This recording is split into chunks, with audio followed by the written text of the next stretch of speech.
Good morning. তোমরা সবাই কেমন আছো? আমি কিন্তু ভীষণ ভালো আছি। দীঘার ব্লগগুলো তোমাদের সাথে শেয়ার করার পরে আর কিন্তু একটাও ব্লগ আমার চ্যানেল থেকে আসেনি। আজ স্নান করে বসেই ছিলাম, তারপর হট করে ভাবলাম যে উপোস যখন আছি, চলো আজ বল্লা যাওয়া যাক। বল্লায় পুজো দিতে যাব। যেমন বলা তেমন কাজ। ওই তো রেডি হয়ে নিলাম। মা রেডি হচ্ছিল বলে আমি হাফ রেডি হয়ে বসেছিলাম, ওই মাথায় রাজা রামমোহন রায়ের মতো সেজে।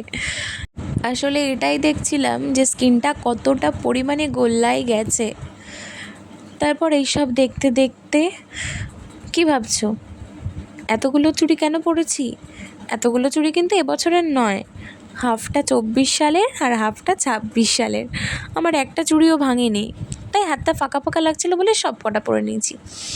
এগুলো গল্প করতে করতেই, আর হ্যাঁ, এটা নিতে কিন্তু ভুলো না, তাহলে কিন্তু ফ্রিতে যেতে পারবে না, এটাই আসল অস্ত্র। তারপর বাড়ি থেকে বেরিয়ে গেছিলাম ওই 12:30 মতো বাজে।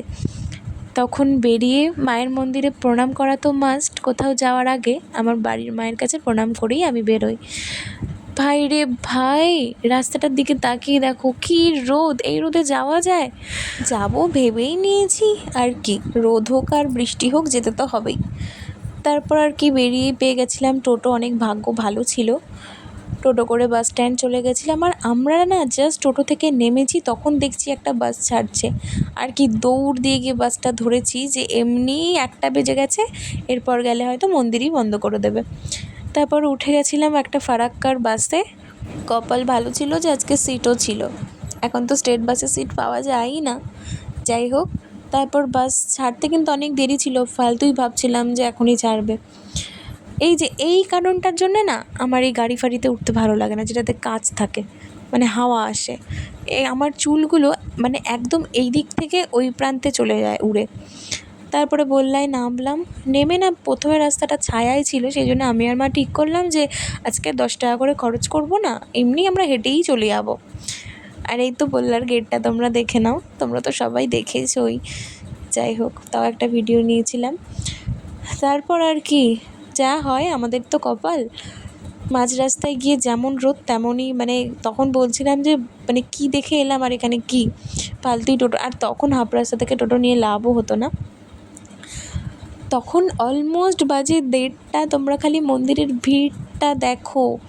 আমরা ভাবছিলাম মন্দির হয়তো বন্ধ হয়ে যাবে, এত পরিমাণে ভিড় আজকে, তার মধ্যে শনিবার বলে এত ভিড়। প্রতিদিনই ভিড় হয় মায়ের মন্দিরে, কিন্তু আজ শনিবার বলে একটু বেশিই ভিড়।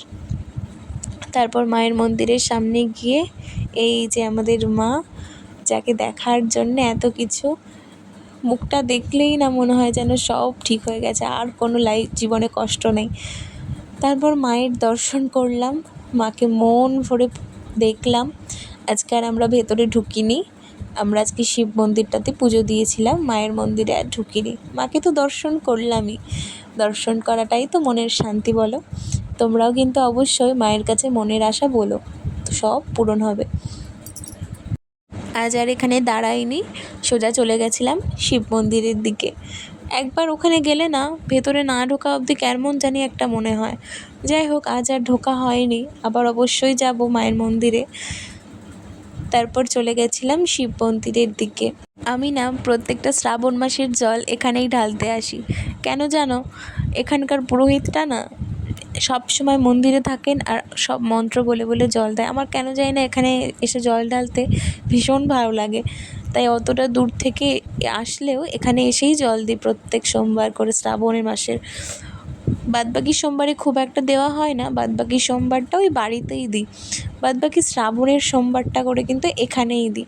পুজো দেওয়ার ডান। কেমন এসেছিলাম আর কি অবস্থা দেখো, এত গরম পড়েছে না আজ, আর এত রোদ, বাপরে বাপ, রাস্তাঘাটে চলা যাচ্ছে না। আর আসার সময় আমরা একটাও টোটো পাইনি।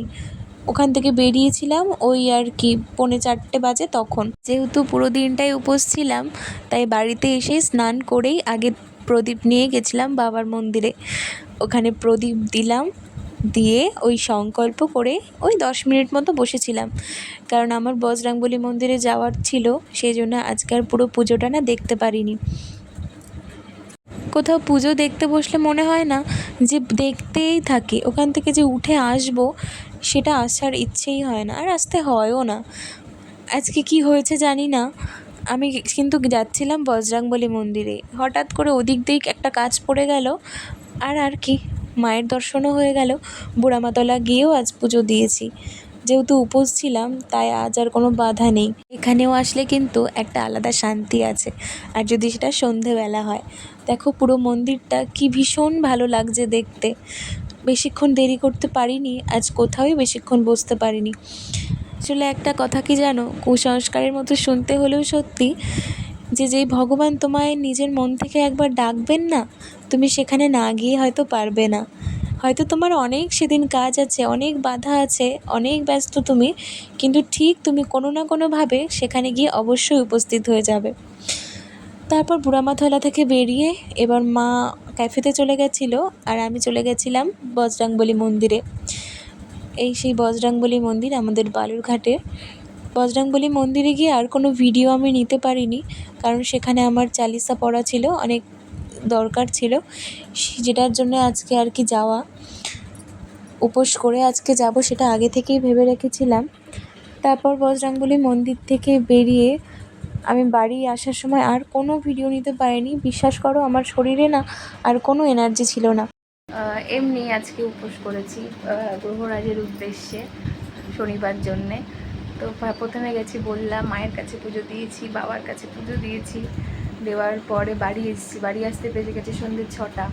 এসে অতক্ষণ আর ভাল লাগছিল না গরমে বলে এসে স্নান করেছি। স্নান করে তারপর গেছি শনিদেবের কাছে, গিয়ে প্রদীপ দিয়েছি। দেওয়ার পরে ওখান থেকে গেছি বুড়ামাতলায় গিয়ে মায়ের কাছে পুজো দিয়েছি। দিয়ে তারপরে হচ্ছে বজরংবলী মন্দিরে গেছি, গিয়ে পুজো দিয়ে জাস্ট এলাম। বাপরে, আজকে সারাদিনটা প্রচুর হ্যারাস গেছে, তাও ভালো লাগছে যে আজকে মানে একদম মন শান্তি করে পুজো দিয়েছি। উপবাস করা আজকে সার্থক লেগে গেছে আমার। যখন করি আমি গ্রহরাজের উপোস রাখি, আমি অন্য কিছু খাই না, কাঁচাই গ্রহণ করি। তাই সাবু, কলা, চিনি এগুলো নিয়ে বাড়িতে এসে কিছুক্ষণ রেস্ট নেওয়ার পরে বসেছিলাম আর কি। এগুলোই এখন খাবো, খেয়ে একটু রেস্ট নেব। শরীর আর চলছে না। তোমাদের সাথে আজকে এটা দিয়েই ভিডিওটা শেষ করছি। বাদবাকি ভিডিও পরে একদিন আবার অন্য একটা ভিডিও নিয়ে দেখা হবে। সবাই ভালো থেকো, সুস্থ থেকো।